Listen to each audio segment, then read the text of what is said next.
esta presentación es basada en un estudio que hemos realizado en la ciudad, acá en el Ecuador.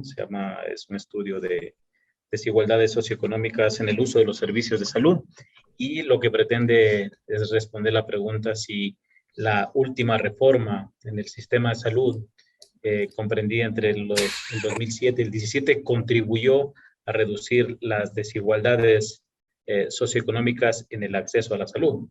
Y entonces la mayoría entenderá que hay una limitada información sobre investigaciones en el uso de los servicios, pero sobre todo cuál ha sido el efecto en los grupos, en los diferentes grupos socioeconómicos o grupos sociales.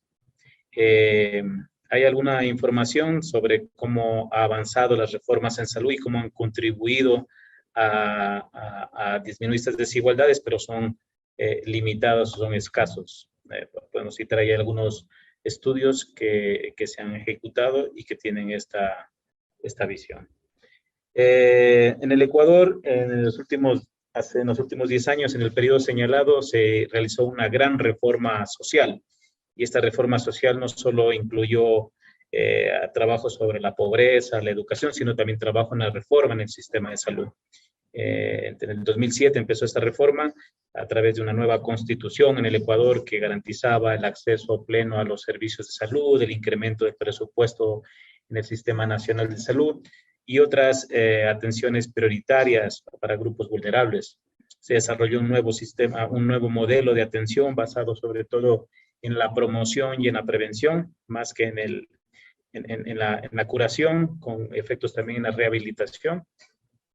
Y se estableció, aunque la Constitución señala que existe un único sistema de salud, este todavía permanece fragmentado en varios subsistemas. Sin embargo, se desarrollaron varios mecanismos que intentaban establecer un funcionamiento como un único sistema. Así se estableció esta famosa red pública integral de salud, que hace que los pacientes puedan moverse a través de los otros subsistemas, pero que haya una cobertura en la atención. Y luego en el 2017 pues, hubo ya un cambio de gobierno después de estos 10 años y la idea es evaluar qué pasó esos 10 años, cómo ha impactado eso en las desigualdades. Quizás los hitos más importantes de la reforma de salud en ese tiempo fue que el gobierno estableció una gratuidad de los servicios de salud. Es decir, la gente antes pagaba por algunos servicios y el gobierno progresivamente dijo, ok, van a dejar de pagar y todos los servicios en todos los niveles de atención primaria, secundaria y terciaria pasaron a ser gratuitos, e incluso aquellos gratuitos me refiero a no gastos del bolsillo del usuario. El incremento del presupuesto de salud en el país también fue llamativo, pasó de 1.1% del Producto Interno Bruto del gasto a 4.2 o a 5 en algunos años. Entonces, un incremento significativo en el financiamiento del sistema de salud.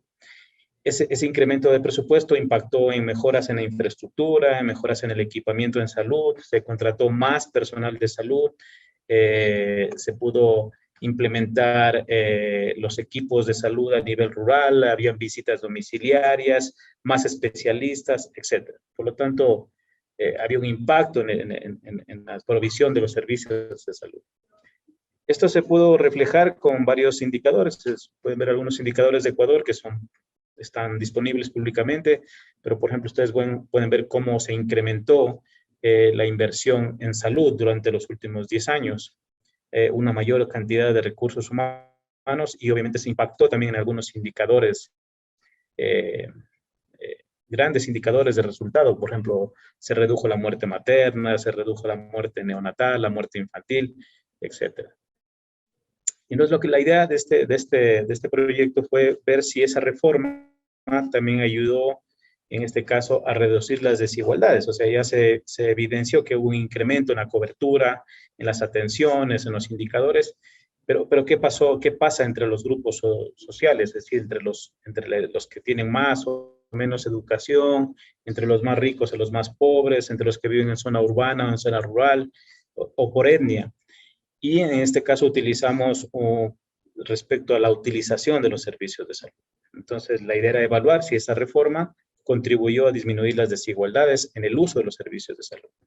Para eso utilizamos dos encuestas nacionales conducidas por el Instituto Nacional de Estadísticas y Censos, y tienen una muestra muy grande. En el 2006 se ejecutó una primera encuesta que acumula unas 30,000 personas en todo el país, es una muestra representativa, y en el 2014 otras 60,000 personas. Y entonces utilizamos estas dos encuestas para comparar en el periodo qué había pasado respecto al uso de los servicios. Aquí utilizamos dos tipos de variables, una variable dependiente, que en este caso es el uso de los servicios de salud, pero lo utilizamos basados en las necesidades insatisfechas en salud, es decir, qué pasó o qué respondieron aquellas personas que pese a estar enfermas no buscaron atención en salud. ¿Sí? Eso en inglés se llama refraining y es como una abstención, es decir, a pesar de estar enfermo, yo no busco atención de salud.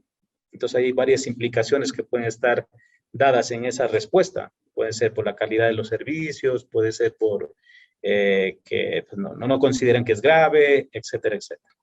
Entonces ese fue nuestro primer resultado, es decir, ¿cuál es el porcentaje de abstención? ¿Cuál fue la prevalencia de abstención en servicio de salud como una necesidad básica insatisfecha en salud? Y cómo eso estaba distribuido en los diferentes grupos sociales. Y las variables independientes, pues son todos estos estatus socioeconómicos. Elegimos residencia, urbano-rural, elegimos etnia, entre indígenas como los menos aventajados y versus los blancos o los mestizos. Elegimos educación, pudimos ubicar los grupos por educación, más alta educación y aquellos que no tenían educación, y también hemos hecho un índice de riqueza. Entonces hemos dividido en quintiles, entonces el primer quintil es el más rico y el quintil 5 es el más pobre. Entonces, ¿qué ha pasado con el uso de los servicios durante el tiempo en estos grupos sociales? Para medir estas desigualdades utilizamos dos medidas que son relativamente conocidas últimamente. Una mide en términos absolutos la desigualdad y la otra mide en términos relativos la desigualdad. Entonces, uno se llama el Slope Index of Inequality y el otro es el Relative Index of Inequality. Y ambas medidas lo que hacen es tomar en cuenta la población que está entre los grupos extremos, es decir, no compara el de arriba versus el de abajo, sino que también toma en cuenta la información que está entre los grupos poblacionales. Entonces, el uno lo hace en términos absolutos y el otro lo hace en términos relativos. Y luego también comparamos cuál ha sido el efecto de la interacción entre estos dos periodos que estamos evaluando. Para este estudio utilizamos el grupo de hombres y el grupo de mujeres para ver qué ha pasado durante el tiempo en los diferentes grupos sociales. Y bueno, estos son los principales resultados. Entonces, la abstención de buscar servicios de salud en el 2006 era del 27% a nivel del país. Y esta abstención se redujo al 18%, es decir, ha habido una importante y fue significativa la reducción de la abstención en buscar servicios de salud. Esto puede ser por varias causas, mejor acceso, por lo que eran gratis, los grupos de atención se acercaron más hacia las comunidades, etc. Pero se evidenció que hubo una reducción en la prevalencia de abstención. Y luego, cuando ya evaluamos por cada grupo social, y entre hombres y mujeres, podemos observar que en educación, en el caso de la diferencia absoluta, eran de 22, en el caso de las mujeres de 24, en el caso de riqueza lo mismo, de 21 hombres, 26, y cómo estas se fueron reduciendo durante el tiempo, de 22 pasó a 11, mujeres de 24 a 9, y así por cada uno de los diferentes grupos sociales. Y todas estas reducciones fueron estadísticamente significativas, es decir, ahí se vio que la disminución que ocurrió tenía una significancia estadística. En el caso de la residencia, lo mismo pasó, los hombres y las mujeres fueron reduciendo durante el tiempo los valores tanto en términos absolutos y si observamos también en términos relativos, por ejemplo, aquí en caso de residencia los hombres tenían 1.68 veces más probabilidad de tener una abstención de buscar servicios y se fueron reduciendo a 1.36. Como hemos visto, quizás los mayores resultados están en términos de la educación, es decir, las personas menos educadas, las personas más pobres tuvieron chance de reducir estas desigualdades durante el tiempo, tanto en términos absolutos, como ustedes pueden ver, como en términos relativos. Las principales conclusiones de este estudio es que hay unas remarcables y significativas reducciones que ocurrieron durante este periodo. Es decir, hay una reducción nacional del 27 al 18% que puede ser atribuido a los efectos de la reforma. También estas desigualdades no solo se redujeron en general, también se redujeron entre los diferentes grupos socioeconómicos. No se llegó a la igualdad, pero hubo importantes avances en la reducción de las desigualdades. Sobre todo observamos de forma significativa cómo se redujeron el grupo de las mujeres y en el grupo de las personas con menos educación y con menos ingresos, o los más pobres. Se podría decir que en general el efecto, las políticas ejecutadas durante la reforma contribuyeron a reducir, no solo a aumentar la cobertura, sino que también dentro de esa cobertura a reducir las desigualdades socioeconómicas. Que quedan cosas pendientes en reducción, por supuesto, todavía hay temas pendientes que se deben reducir y se debe analizar por qué todavía no se logra reducir con gran significancia en algunos grupos sociales. Y para eso se requieren revisar nuevamente el modelo de atención en salud, ajustar el modelo de atención en salud y obviamente evaluarlo y monitorarlo permanentemente, que nos va a ayudar a ver en dónde es que están los problemas y por qué es que todavía algunas personas se abstienen de atender en salud. Y sobre todo estudios que acompañen a verificar cuáles son las principales barreras que dificultan el acceso a los servicios de salud, el acceso cultural o la adecuación cultural, costos, transportes, etc. Entonces esos estudios todavía son pendientes y se deben hacer para evaluar correctamente la reforma. Finalmente, este estudio es parte de una serie de estudios que estamos haciendo aquí en el Ecuador sobre las desigualdades. Previamente habíamos ya publicado un artículo también sobre las desigualdades socioeconómicas, pero en el caso de mujeres y en el acceso a indicadores puntuales como el parto, el Papa Nicolau, el acceso a anticonceptivos. Y también se puede observar que tienen el mismo efecto.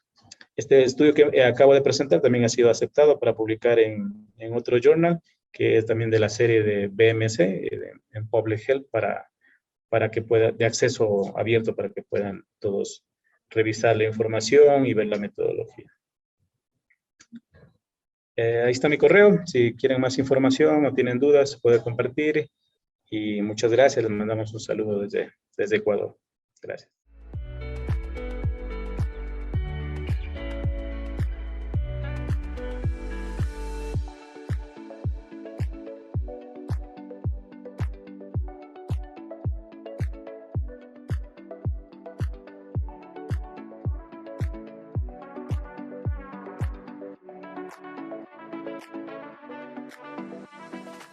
Trabajo dentro de lo que es esta conferencia acerca de lo que son los factores involucrados en las desigualdades étnicas y de género para la obesidad en Cochabamba, Bolivia. Este es un estudio que tiene un enfoque de análisis de tipo interseccional, un trabajo desarrollado por parte de lo que es el Instituto de Investigaciones Biomédicas de la Facultad de Medicina de la Universidad Mayor de San Simón en Cochabamba, Bolivia, con el apoyo de lo que es la cooperación sueca y la Universidad de Umeå en Suecia.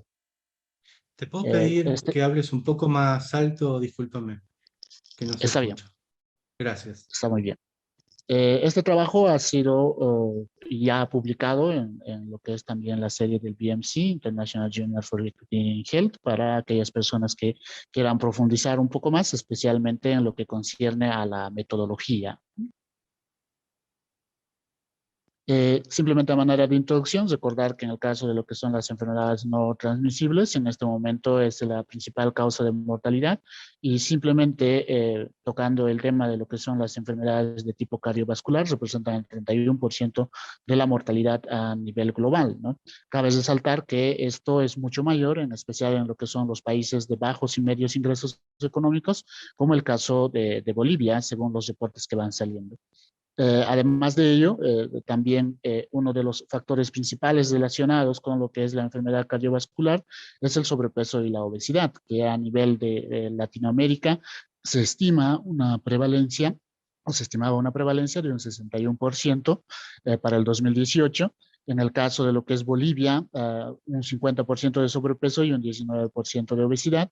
Y un estudio previo que habíamos presentado ya el año 2019, en el caso particular de Cochabamba, reportaba una prevalencia de 35.84% de sobrepeso y 20.49% de obesidad.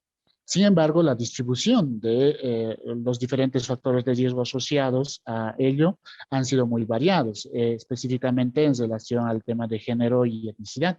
En el caso de género, en las mujeres ha sido más frecuente el tema del sedentarismo, el sobrepeso y la obesidad abdominal misma. Por el otro lado, en los varones ha sido mucho más frecuente el tabaquismo, el consumo de alcohol, la presión arterial elevada. Y desde la perspectiva de lo que es la etnicidad, en los grupos autodenominados como población indígena, en este caso estamos hablando de quechua aymara, y no así los grupos étnicos de la región del Trópico, pues hemos tenido una muestra muy pequeña dentro de este grupo, por ello que solamente se ha considerado a la población quechua y aymara. Reportaban una dieta pobre en frutas y vegetales como el factor más preponderante, y en el caso de lo que es los mestizos, el sedentarismo, la obesidad abdominal asociados a una educación superior mucho más alta, han sido los factores que se han podido ir encontrando. Pero en los diferentes trabajos que se ha podido ir revisando, tanto a nivel local, a nivel internacional, documentos mismos de diferentes entidades como la Organización Mundial de la Salud, el Ministerio de Salud aquí en Bolivia, en todos esos trabajos siempre se van incluyendo estos factores en el análisis, ¿no? Como el nivel socioeconómico, el género, la etnicidad, la residencia, etcétera. Y cuando se analiza o se compara estos grupos poblacionales, generalmente se los analiza desde una perspectiva unilateral, es decir, factor por factor, cómo va contribuyendo en el desarrollo del resultado, que en este caso sería la obesidad. Pero muy poco se ha ido investigando en torno a los efectos sumativos o multiplicativos que puede haber de la asociación de estos factores, pues recordemos que una persona de género masculino puede ser a la vez pobre, a la vez de un grupo étnico mestizo, residir en el área urbana, etcétera. Entonces, estas combinaciones podrían marcar una diferencia en el comportamiento de las desigualdades en torno a lo que es la obesidad. Por ello, que para este trabajo hemos tomado en cuenta el marco conceptual desarrollado por Jackson ya en el año 2016 y hemos utilizado dos factores para lo que es la intersección de grupos marginados. En este caso estamos hablando de la estructura de etnicidad indígena versus mestizo, que en el caso particular de los mestizos tienen una mayor ventaja social desde la perspectiva económica, social, etcétera, según los datos del Instituto Nacional de Estadística en nuestro país. Por el otro lado está el tema de género, donde el hombre pues tiene una ventaja sobre la mujer en diferentes aspectos también, según también estos reportes del Instituto Nacional de Estadística. Entonces, ¿qué nos dice este marco conceptual?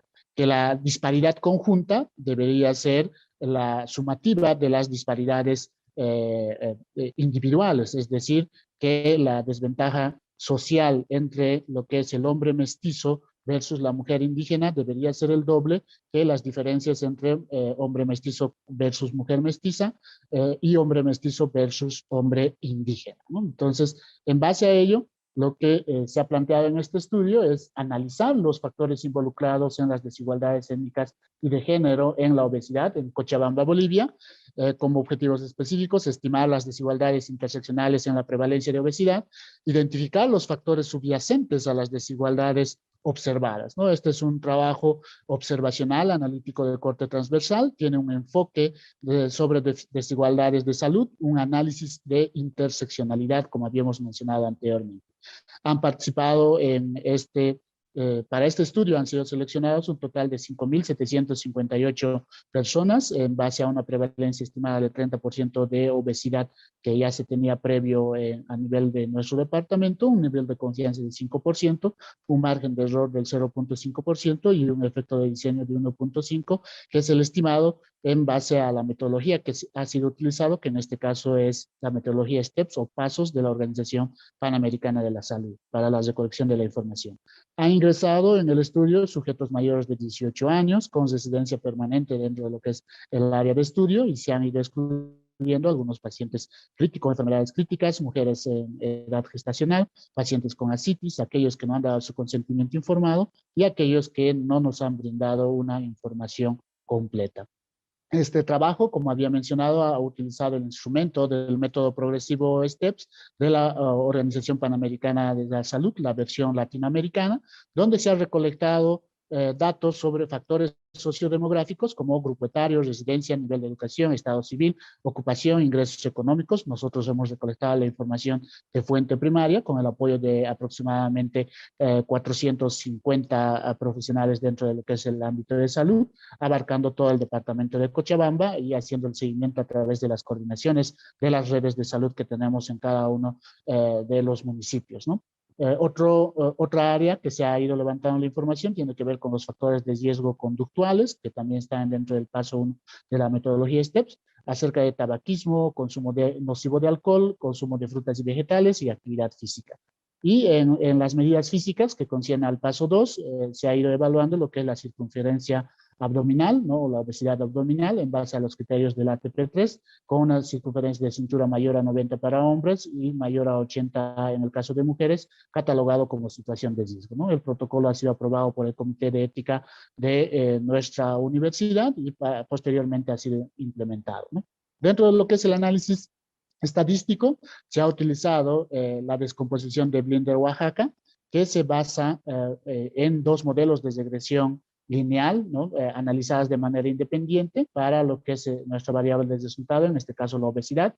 Uno en el grupo de la población aventajada y otro en el grupo de la población desaventajada. Con estos resultados se calcula esa brecha donde nos va entre lo que es el grupo aventajado y el grupo desaventajado, donde este modelo lo que nos remite son dos resultados. Una que es la fracción explicada, que nos va a arrojar los resultados de en qué proporción cada uno de estos factores está contribuyendo a que esa brecha pueda incrementarse. Y por el otro lado, la fracción no explicada, que hace referencia a una proporción de otros factores que no han sido considerados dentro de lo que es el estudio, que podrían contribuir también a ello. Y pues dentro de los estudios lo que se trata de ver es que la fracción explicada sea la más alta posible, por ello que se trata de introducir la mayor cantidad de factores asociados a la variable de resultado, ¿no? Entonces, se ha evaluado la disparidad por referencia de género entre hombre mestizo y mujer mestiza, la disparidad por referencia étnica entre hombre mestizo y hombres indígenas, y la disparidad conjunta entre los dos grupos extremos, hombre mestizo versus la mujer indígena, utilizando el marco conceptual anteriormente mencionado, ¿no? Dentro de los resultados más importantes se ha podido observar que en el caso de lo que es la prevalencia de obesidad abdominal ha sido mucho mayor en las mujeres, especialmente en lo que es las mujeres mestizas, y en el caso de los hombres, en los hombres también mestizos, ¿no? Y de manera global es el grupo de los mestizos que han tenido una mayor prevalencia de obesidad abdominal. En el análisis de odds-ratio, en este caso, a través de odds-ratios ajustados por todas las variables, observamos que el grupo etario, la residencia, el estado civil y la ocupación han sido los factores que han contribuido a que la probabilidad de presentar obesidad abdominal sea mucho mayor, y por el otro lado el género ha sido un factor que ha disminuido esta probabilidad, y pues eso también es parte de los hallazgos que se ha tenido en este estudio. Dentro de lo que es el análisis de disparidad conjunta y disparidades componentes para la prevalencia de obesidad abdominal, se ha podido observar una diferencia absoluta de 7.26, ¿no? En lo que es la disparidad conjunta, pero cuando vamos viendo el exceso de disparidad, observamos que de la sumatoria de la disparidad por referencia de género y la disparidad por referencia étnica nos da una diferencia de menos 86%, ¿no? Entonces, estamos hablando que las disparidades por referencia de género, por referencia étnica, pueden tener un efecto multiplicativo dentro de lo que son estas asociaciones, no solamente sumativo, ¿no? En el análisis de inequidad de prevalencia de obesidad abdominal, observamos que el hombre mestizo tiene una prevalencia mucho mayor, 35.01%, pero la prevalencia más baja no se da en el grupo opuesto, que en este caso sería la mujer indígena, sino por el contrario, la prevalencia más baja se ha ido encontrando en el hombre indígena, que presenta una prevalencia del 25.83%, que es el más bajo, seguido de las mujeres indígenas con 27.75%, seguido por la mujer mestiza con 30.71% y el que tiene la mayor prevalencia, los hombres mestizos, con un 35.1%. En el análisis de descomposición observamos que los factores que contribuyen a la disparidad por referencia de género han sido especialmente lo que es el consumo de alcohol, el consumo nocivo de tabaco, los ingresos económicos, que es un factor determinante también dentro de lo que es el desarrollo de obesidad abdominal, y la residencia, especialmente aquellos que residían dentro de lo que es el área urbana o la ciudad capital, el área metropolitana de Cochabamba, son los que han ido presentando una mayor prevalencia de obesidad abdominal. Por el otro lado, en lo que es la disparidad por referencia étnica, esto en la contribución de cada uno de los factores a través de la descomposición de Oaxaca-Blinder, observamos que nuevamente es el consumo de alcohol, consumo de tabaco, los factores que han ido incrementando esta disparidad, y dentro de lo que son los factores sociodemográficos, la residencia y el grupo etario también han contribuido de manera positiva a lo que es esta disparidad por referencia étnica.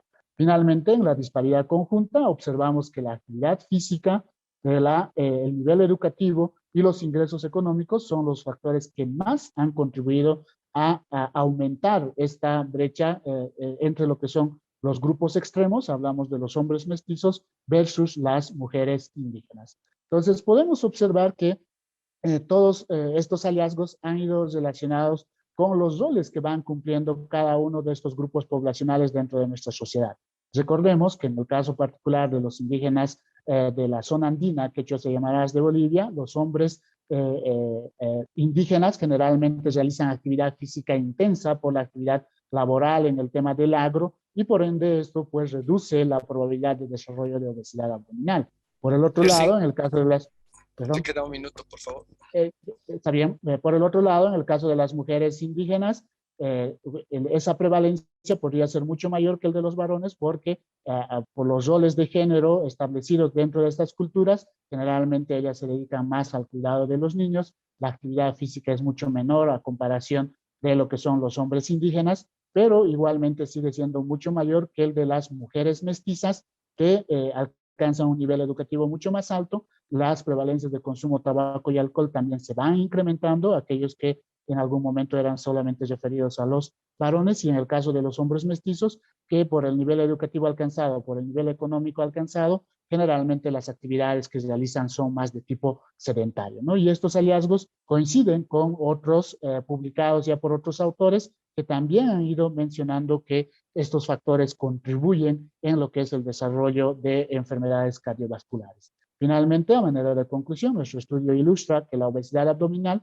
no se distribuye según los patrones esperados de desventaja estructural en lo que es el espacio interseccional de etnicidad y de género en Bolivia. Y en el caso particular de Cochabamba existe una alta prevalencia, una alta ventaja social se ha asociado con prevalencias más altas de obesidad abdominal, así como los factores de riesgo de comportamiento asociados a ellos, ¿no? En base a ello, se plantean diferentes estrategias para mejorar el nivel educativo, especialmente en el caso de las mujeres indígenas, y aumentar la actividad física en el caso de lo que son los hombres mestizos, de forma que podamos reducir esas desigualdades en salud relacionadas con lo que es la obesidad abdominal. Muchas gracias por el tiempo.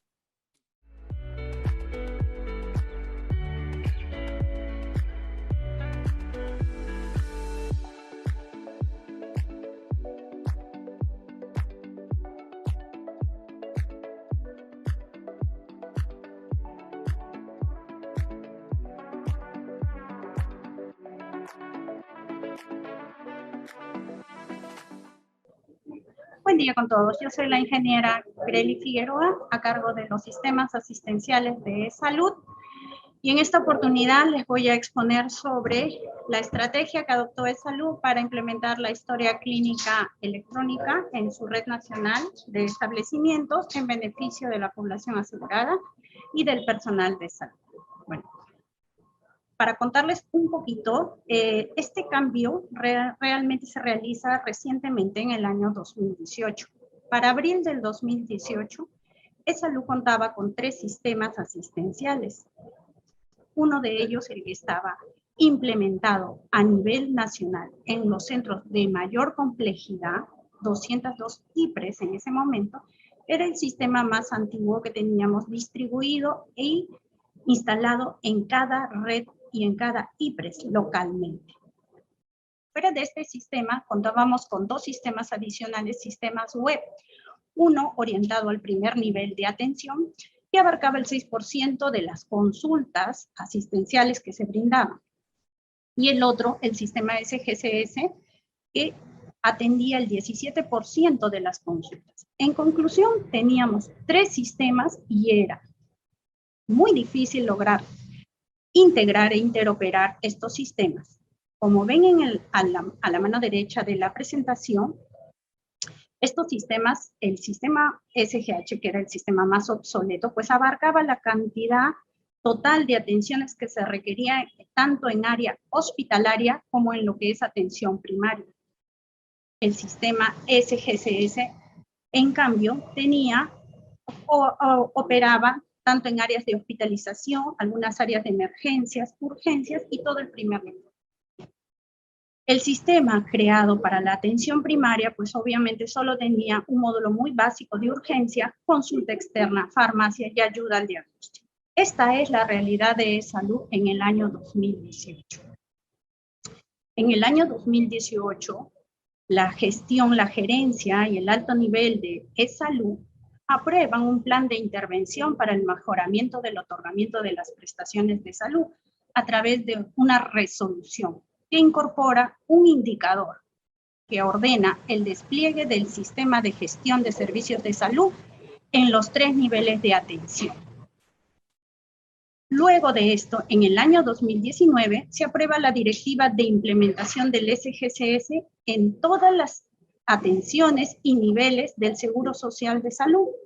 Finalmente, con aprobación de nuestro Consejo Directivo, se declara de interés institucional el uso de la historia clínica electrónica. Realmente, esta declaración es la que marca el cambio institucional para poder impulsar la implementación del sistema que en ese momento ya se denominaba Servicios de Salud Inteligente, ESI, en todos los órganos desconcentrados y órganos prestadores a nivel nacional. Es con estos documentos de la alta dirección es que se puede impulsar en todas las IPRES el cambio y la implementación del sistema de salud. ¿Pero qué módulos tenía el Servicio de Salud Inteligente, ESI?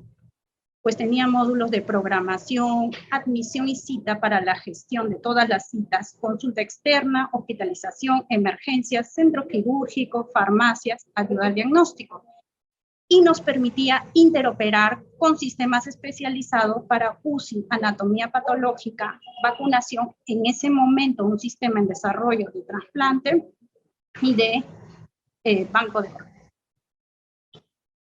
Bueno, el sistema ESI no solo permitía la atención dentro de los establecimientos de salud, atención hospitalaria y de consulta externa, también permitía interoperar con los sistemas administrativos, con nuestros sistemas de acreditación de asegurados, de interoperar con nuestro sistema SAP, nuestro ERP, y con los tableros de gestión de control. Todo este impulso se pudo realizar con un esfuerzo de la institución por invertir en el desarrollo de las mejoras tecnológicas, tanto a nivel de infraestructura, de la red de comunicaciones en todos los centros de salud, como del despliegue del sistema, con una fuerte gestión de cambio y capacitación a todos los profesionales de la salud. Para esto, se requirió de equipos que se preparó, pero en esta estrategia se utilizó personal asistencial para poder desplegar, enseñar el uso del sistema en todos los ámbitos de salud. Es decir, no utilizamos personal informático, técnico. Este personal estaba dedicado al desarrollo y mejora del propio sistema, a la evolución del software. Es personal asistencial el que se organiza a nivel nacional para lograr el despliegue del sistema. ¿Y de qué niveles estamos hablando? Bueno, actualmente ya en el nivel 1 tenemos 358 centros de salud, desde una posta médica hasta un policlínico o CAP3. En el segundo nivel de salud, que son los centros hospitalarios, tenemos el hospital, desde un hospital 1 a un hospital 4, de acuerdo a su complejidad. En el último nivel, los hospitales más grandes, hospitales nacionales especializados, tenemos 3 en Lima, 5 a nivel nacional, un instituto especializado cardiovascular y un centro nacional especializado de salud renal. En conclusión, los beneficiarios eran los 11.5 millones de asegurados que tenemos en salud. Esta implementación trajo consigo pues, mejoras prestacionales, teniendo una historia clínica única a nivel nacional en todos los centros asistenciales, el 100% de las IPRES nacional interconectadas. Vuelvo a incidir en el esfuerzo y en la inversión que tuvo que hacer la institución para lograr interconectar toda su red de establecimientos a nivel nacional. Más de 20.000 usuarios en ese momento. A la fecha son más de 45.000 usuarios con registros en línea. Millones de registros de prestaciones de salud y millones de pacientes atendidos. Obviamente la reducción de espera, y nosotros hacemos énfasis en el resultado del laboratorio porque es la que más hicimos medición, fue notoria. Los resultados del laboratorio antes del cambio del sistema pues tenían un tiempo muy prolongado de espera. Logramos interoperar en ese momento con las principales laboratorios terceros que brindan servicios a salud. A la fecha ya son todos los laboratorios a nivel nacional que brindan un servicio de toma de exámenes, control, lectura y devolución de resultados. Logramos interoperar todos los sistemas que tienen estos laboratorios, sus LIS, con el sistema de salud de historia clínica electrónica. Entonces, realmente la mejora se percibió en todos nuestros asegurados y también en nuestros profesionales. Luego de la implementación, ya en el 2019, pudimos implementar el uso de la firma digital y con eso realmente convertir a una historia clínica electrónica, porque hasta ese momento seguíamos todavía haciendo uso de la firma manuscrita. El 100% de los documentos se puso en disponibilidad para la firma y se les proporcionó a todos los profesionales, inicialmente con los médicos, token, correos electrónicos y certificados digitales para la emisión de la firma digital. Se empezó a hacer monitoreo del uso del sistema de vacunación que iba complementando al sistema de la historia clínica electrónica y además lograr interoperar el sistema por primera vez con entidades externas a salud, con el Ministerio de Salud, con la RENIEC, con sistemas de referencias externos de IAFAS alternas al Seguro Social y con nuestros propios sistemas de gestión administrativa. Las mejoras prestacionales por sistematización pues se vio en los resultados de manera cuantificada, está expuesta en esta lámina. En el 2018, como ustedes ven, no solamente la cantidad de IPRES de usuarios y de exámenes y registros que teníamos era muy baja. ¿Por qué? Porque la pérdida en documentos manuscritos no nos permitía transcribir, o sea, lo que se hacía era uso de una gran cantidad de digitadores que transcribían todos los informes médicos al sistema. Muy poco de los profesionales de salud realmente interoperaban, registraban directamente sus resultados o sus informes, sus evoluciones en el sistema. En el 2021 se ve un notable incremento de los registros y los resultados de exámenes de ayudas a diagnósticos, de los informes de cirugía en general, de todas las prestaciones que se brindaban en los 3 niveles de atención. Es así que yo les traigo cifras del 2019 porque es que acá es donde se nota el gran cambio. nosotros podemos ver que a enero del 2019, nosotros teníamos en ese momento todavía usuarios e IPRES en cantidades muy bajas en el uso del sistema. Con las resoluciones que yo les he mencionado en la segunda lámina, es que nosotros logramos ver el incremento de usuarios en el sistema interesados ya en interoperar y registrar su información, y de IPRES activas que se iban incorporando luego de las capacitaciones. Se disponibilizó para ellos ambientes de prueba para que ellos vayan capacitándose y haciendo uso del sistema mientras que iban aprendiendo. Se desarrollaron videos tutoriales, guías, manuales técnicos. Se capacitó con la especialidad de cada grupo ocupacional, es decir, con perfil de administradores de centro, con perfiles de personal informática, de médicos, enfermeras, en fin, de cada uno de los grupos que participan en la atención y la gestión de un centro asistencial. Los informes de evaluación de registro por cada tipo de registro también presentan un incremento notable en el 2019. ¿Y por qué no les traigo información del 2020 o 2021 complementando esto? Pues que iniciamos la pandemia y obviamente esto repercutió fuertemente en la propia atención de nuestros profesionales y en el registro que tenemos de la información. Realmente la pandemia nos afectó fuertemente a toda nuestra población, familiares y a toda la ciudadanía en el mundo. Y es por eso que nosotros para esta presentación queremos que vean en los meses donde se hace el cambio y la implementación del sistema, cómo es que se hace el crecimiento tan notorio de registros de usuarios que nos permitía mejorar la atención. También se crea la unidad de inteligencia y análisis de datos, creando tableros de control, de BI. ¿Para qué? Para que se pueda hacer a mejor análisis y gestión de la información que manejaba esa. Finalmente, esta era nuestra realidad en el 2018.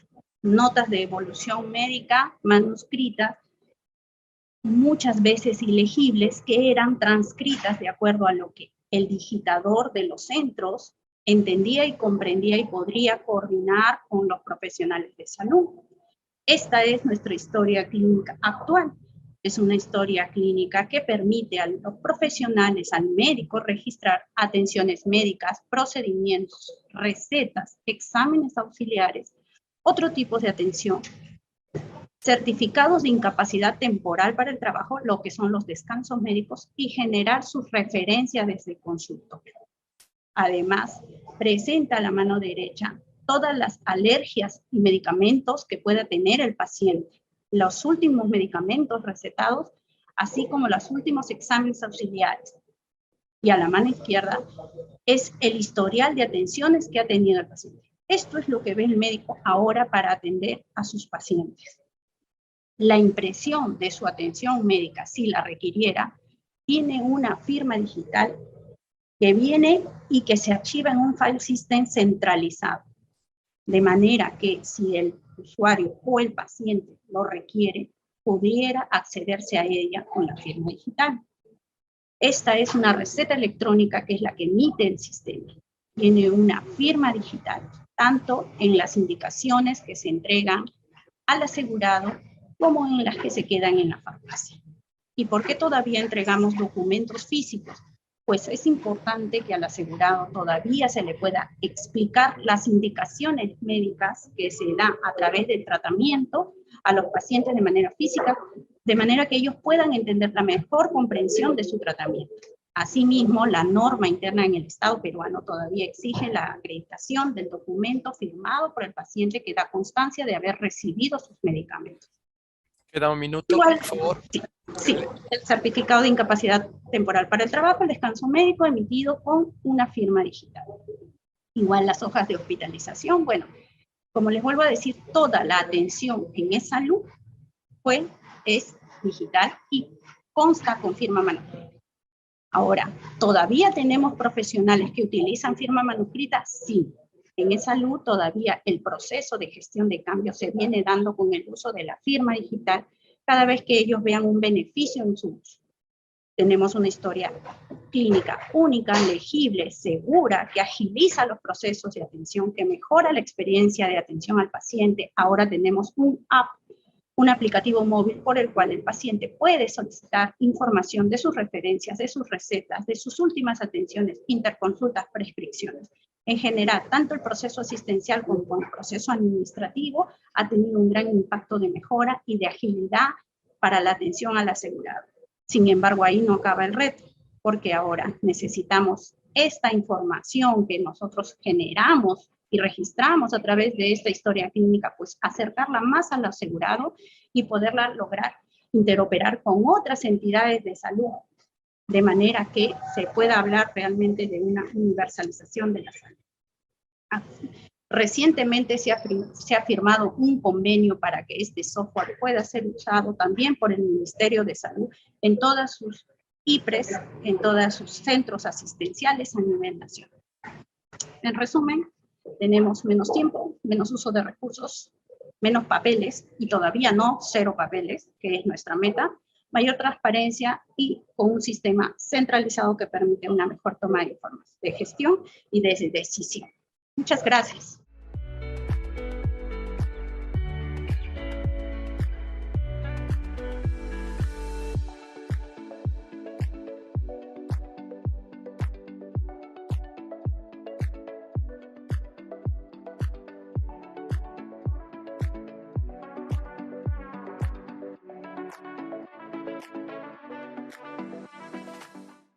Muy buenas tardes con todos y todas. Yo soy médico especialista en gestión en salud y estudiante de maestría en salud pública de la Universidad de Sao Paulo. Voy a hacer una presentación de resultados preliminares de un proyecto de investigación que estamos haciendo aquí sobre evolución de las políticas de promoción de la salud en el Perú en el periodo 2001 al 2021. Las motivaciones surgen por revalorizar el rol de la promoción de la salud en el marco del documento de estrategia y plan de acción sobre promoción de la salud en el contexto de los ODS, publicado por la OMS, para renovar la promoción de la salud, pero por medio de acciones sociales, políticas y técnicas que aborden los determinantes sociales de la salud, con el fin, además de mejorar la salud, también reducir las inequidades en salud, que es el foco de este nuevo giro en promoción de la salud, actuando sobre entornos saludables, participación y empoderamiento comunitario, gobernanza y trabajo intersectorial, y sistemas y servicios de salud con enfoque de promoción de la salud. El objetivo es analizar la evolución de las políticas de promoción de la salud en el Perú durante el periodo 2001 al 2021, y dentro de los objetivos específicos es describir y analizar el desarrollo normativo, así como las materias reguladas de las políticas de promoción de la salud a nivel nacional, y también describir y analizar el desarrollo de evaluación y seguimiento de estas políticas a nivel nacional. Los métodos, el tipo de estudio es observacional, de tipo descriptivo y analítico, de corte transversal. El objeto de estudio son las políticas de promoción de la salud. Para ello se realizó una búsqueda de normas legales que aprueban políticas de promoción de la salud, sean leyes y otras normas con rango de ley, decretos supremos y resoluciones ministeriales, publicadas en el Diario Oficial del Peruano en este periodo, y en forma complementaria se realizó una búsqueda de diversos documentos y fuentes sobre evaluación y seguimiento de estas políticas, que sean realizadas o encargadas por entidades públicas, no publicados en páginas web o revistas indexadas durante este mismo periodo, y también se incluyeron sites de medición de indicadores de promoción de la salud, determinantes sociales o de desigualdades en salud. En los resultados preliminares hemos dividido en 5 etapas de evolución. La primera etapa, que va del 2001 al 2006, el establecimiento de las bases conceptuales de la promoción de la salud, la creación de programas de promoción de la salud por escenarios, sean familias y viviendas, instituciones educativas, comunidades y municipios. También el inicio de la regulación de la alimentación infantil, principalmente referido a la lactancia materna, y también la regulación sobre bebidas alcohólicas y tabaco. En la segunda etapa, que va del 2007 al 2011, se caracteriza por la incorporación de nuevos enfoques en promoción de la salud, el enfoque de derechos humanos, género e interculturalidad, y también por el desarrollo de la regulación previamente iniciada. Además, la incorporación de acciones de promoción de la salud en los programas presupuestales, en el marco del presupuesto por resultados. En la tercera etapa, que va del 2012 al 2016, se inicia la regulación de alimentos procesados. Además, se fortalece uno de los programas de promoción de la salud por escenarios, que es el programa de escuelas saludables, y también se incorporan metas de promoción de la salud en el plan de incentivos municipales que están dirigidos a ser implementados por los gobiernos locales, en coordinación con el Ministerio de Salud y las direcciones regionales de salud. En la cuarta etapa, que va desde el 2017 hasta antes de la pandemia de la COVID-19, se caracteriza por una actualización de las bases conceptuales de promoción de la salud, luego de casi 12 años, y una adopción del abordaje de los determinantes sociales de la salud. Además, el desarrollo de la regulación de alimentos procesados, que se había iniciado en la etapa anterior, y la reactivación, luego de 2 años, de metas de promoción de la salud en el plan de incentivos municipales. Por último, en la quinta etapa, ya durante el periodo de la pandemia, hay un énfasis sobre la promoción de prácticas de higiene y ambientes saludables, y también sobre la participación social y articulación intergubernamental, principalmente a nivel local, para enfrentar conjuntamente la crisis sociosanitaria. Voy a mostrar primero los resultados en cuanto a estructura y funciones, que es relevante. Los estructura y funciones del Ministerio de Salud en relación a promoción de la salud, ¿no? Los antecedentes de promoción de la salud datan del año 1992, cuando las funciones de promoción de la salud estaban concentradas en 2 direcciones ejecutivas, una de programas de salud y otra de participación comunitaria, y pertenecían al tercer nivel organizacional, ¿no? Dentro de esta estructura organizacional del Ministerio de Salud.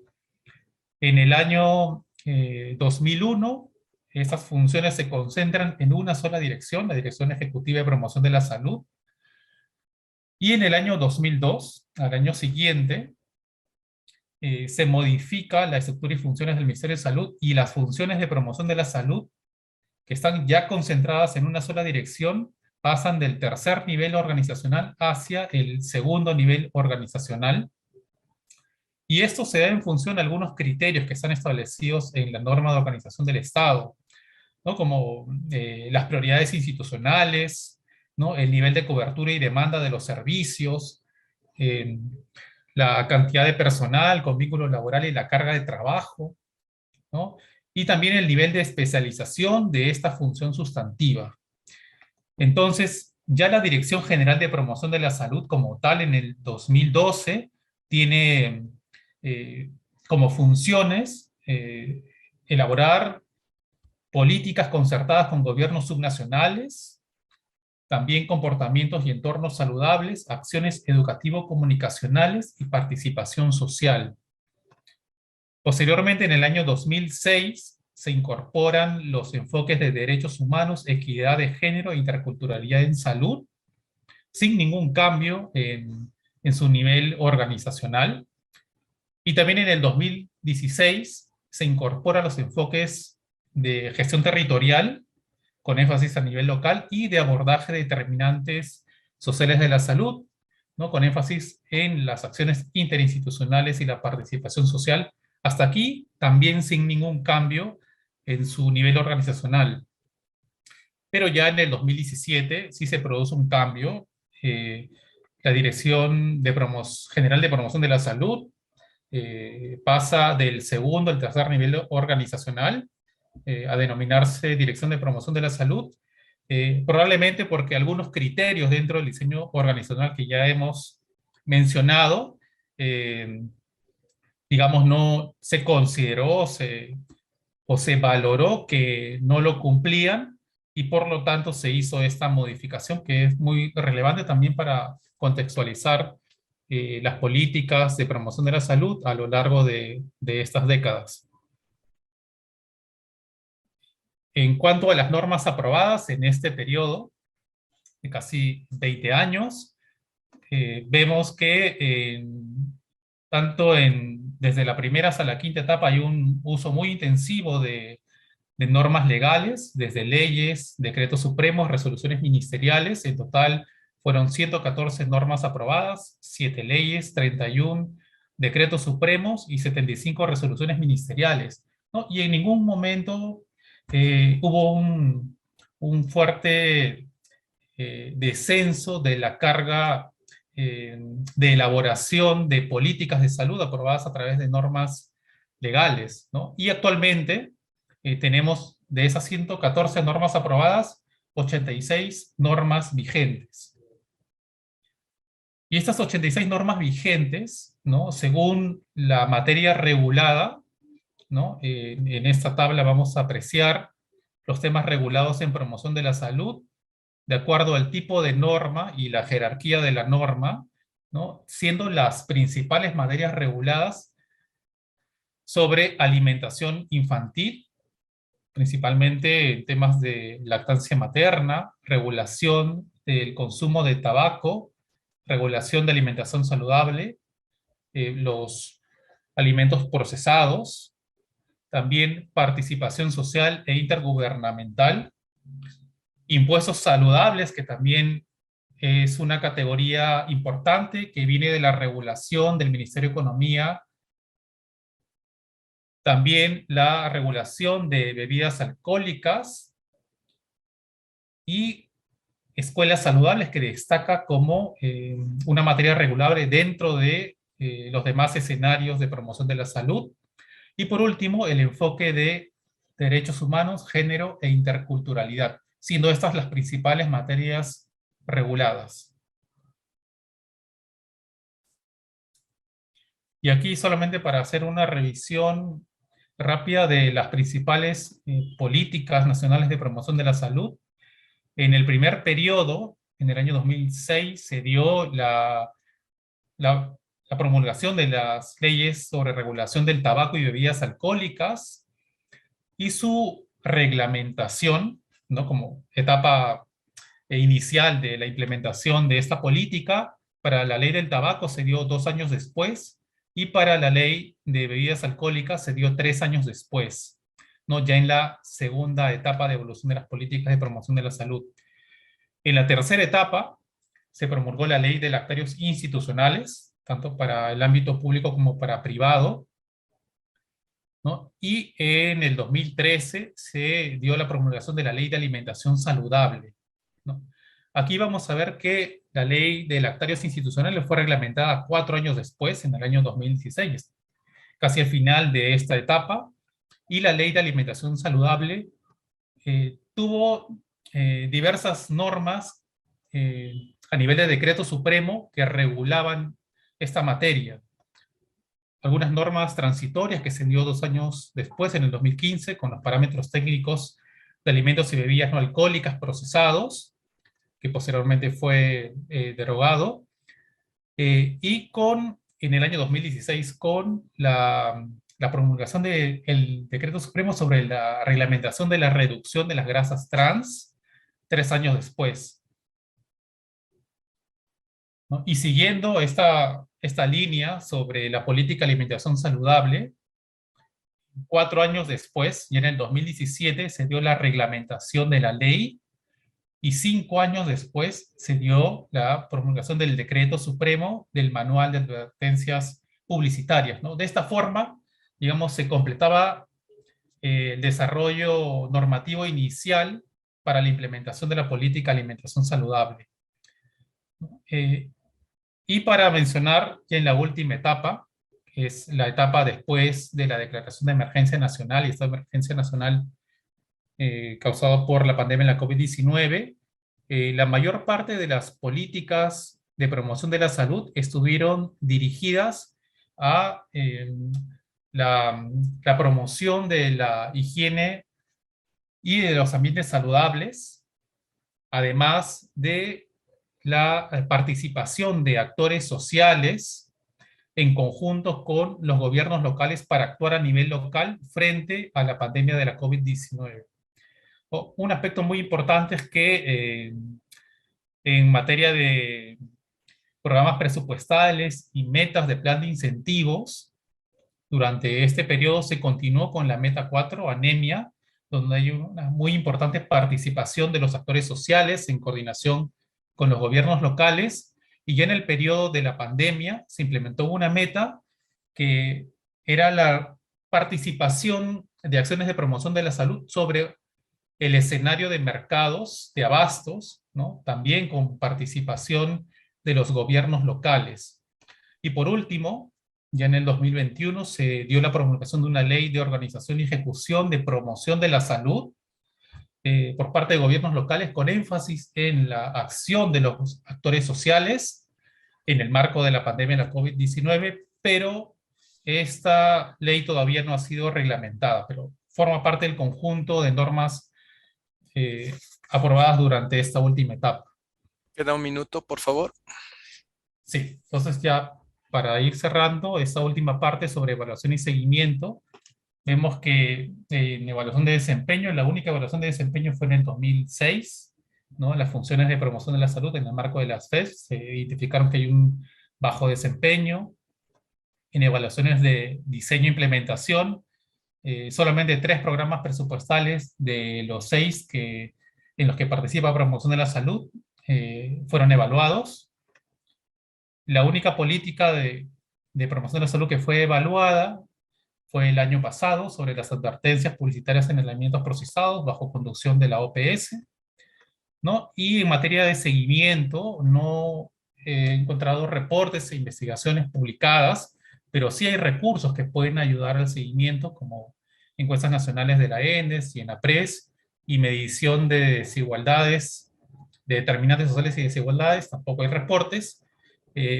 Y también en algún momento hubo un portal de monitoreo de determinantes sociales del Ministerio de Salud, pero que actualmente está inactivo, ¿no? Ya dentro de las conclusiones más importantes, mencionamos que las modificaciones en la estructura del MINSA no favorecieron la promoción de la salud, ya que pasó del segundo al tercer nivel organizacional, cuando no es congruente por las nuevas funciones y enfoques que fueron incorporando. También las funciones de determinantes sobre los determinantes sociales de la salud no tuvieron un desarrollo normativo específico, ¿no? Las principales materias reguladas, ya lo mencionamos, lactancia materna, alimentos procesados, tabaco, bebidas alcohólicas, impuestos saludables, escuelas saludables y participación social. La reglamentación de las leyes más importantes, ¿no? Tabaco, bebidas alcohólicas, lactancia materna y alimentos procesados, tuvieron retrasos entre 2 a 5 años, ¿no? Y la última etapa, durante la pandemia, la regulación viró hacia la participación social y articulación intergubernamental. En cuanto a las conclusiones sobre evaluación y seguimiento de políticas, ha habido un bajo desempeño de la función de promoción de la salud por parte de los gobiernos regionales. En el 2006 no había otra medición después. Se valoran algunos productos de promoción de la salud en 3 de 6 programas presupuestales. No hubo publicación de informes de evaluación de políticas de salud, salvo la ya mencionada sobre advertencias publicitarias en alimentos procesados. El principal repositorio de información en salud, el REUNIS, no incorpora indicadores de promoción de la salud, ¿no? Y a pesar que este repositorio muestra resultados de salud, no utiliza estratificadores sociales para medir desigualdades. Y por último, no se publicaron investigaciones sobre determinantes sociales de la salud ni desigualdades en salud. Muchas gracias por su atención.